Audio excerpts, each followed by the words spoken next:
Europe 1, 7h25, Thomas Soto.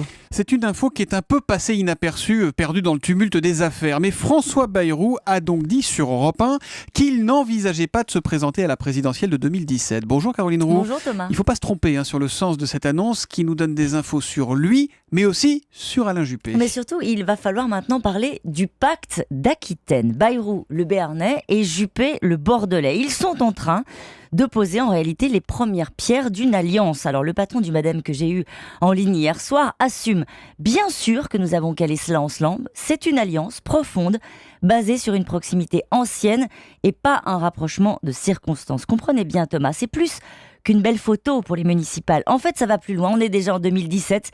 La répartition des rôles est finalement assez claire. Si Alain Juppé parvient à aller au bout d'une candidature à la présidentielle, il pourra compter sur François Bayrou. Voilà ce que ça veut dire.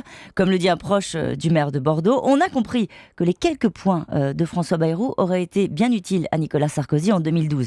Alors chez Juppé, l'argumentaire est prêt. Les deux hommes sont compatibles sur le fond. Ils ont noué des liens quand ils étaient à la tête du RPR et de l'UDF à la fin des années 80. Ils partagent le goût des lettres, le latin, le grec. Ils n'ont jamais cessé de se voir. Vous voyez, le discours est absolument calé. Et le scénario semble écrit. Caroline, Bayrou s'offre à Juppé, mais comme dans les meilleures pièces de théâtre populaire, on se retrouve face à un ménage à trois. Et dans le placard, il y a l'autre ami de toujours de François Bayrou, un certain Jean-Louis Borloo. Oui, c'est ça. Alors Bayrou a retrouvé la droite. En fait, c'était surtout ça son sujet. Et il a toujours pensé que Jean-Louis Borloo resterait fidèle à Nicolas Sarkozy, qui, comme vous le savez bien, qu'il déteste. Alors, comme le dit un de ses anciens amis, un ancien ami de Bayrou, eh bien, il est un amateur de poker et en jouant la carte Borloo, puis la carte Juppé, il vient tout simplement de se remettre avec habileté, au centre du jeu à droite. La seule crainte du Béarnais, c'est la capacité de résistance d'Alain Juppé. Il s'explique, le jour où il va sortir du bois, ils vont cogner.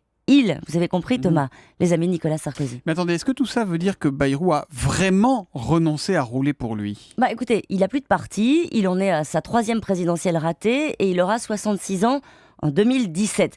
Mais quand vous en parlez avec lui, il faut quand même le préciser, il a du mal à dire plus jamais, il nuance le propos d'abord parce que... c'est le rêve d'une vie. Exactement, parce que la menace d'une candidature à la présidentielle, c'est toujours un levier pour être entendu. Et puis j'ai envie de vous dire, tout simplement parce que c'est Bayrou. Et voilà comment l'air de rien, en pleine campagne des municipales, celle de la présidentielle de 2017, a été lancée pour de bon. L'info politique de Caroline Roux tous les matins à 7h25 sur Europe 1. À demain Caroline. À demain. Bonne journée.